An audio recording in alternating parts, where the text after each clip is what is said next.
When was the last time you had a news that felt you could actually act upon it? This is what Chino Achebe talked about in The Trouble with Nigeria.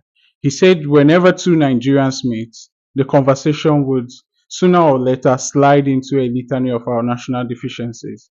What he meant by this is that the trouble of Nigeria becomes the subject of our small talk.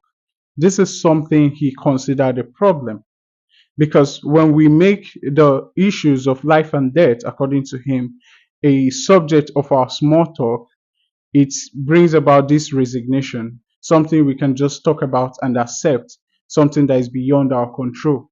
Huxley also made an allusion to something like this in A Brave New World. He argued that Orwell's world predicted a place where oppression would take away information from the people. But the real problem is that we will get to a time where the information will be so much that it becomes trivialized. That information overload will cause people to get so distracted, and this will make people to become too passive. There will be so much information that they will act on none of them. There will be so much pleasure, not pain. Because in Orwell's world, pain was the enemy. The tyrants will inflict so much pain on the people to keep them down. But Huxley believed that this will not be the case. Neil Postman also emphasized more on this when he talked about the medium of our information directing the way we think. The social media era is more concerned about being seen, not being heard, not being read, and not being understood. Now we have a cascade of information at every given point in time. Information that involves our local news and international news that we have little power over. So what this does is it overloads us and everybody becomes passive.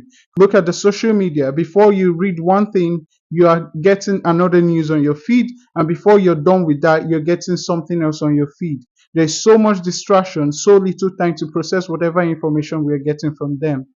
Today, I want us to think about this, to think about the seriousness that we used to talk about our national issues. Because right now, we are at a critical point where we ought to have serious conversations.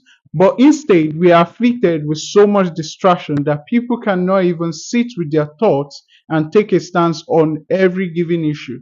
It is now all mumbled up, everything in one, and this leaves us too passive.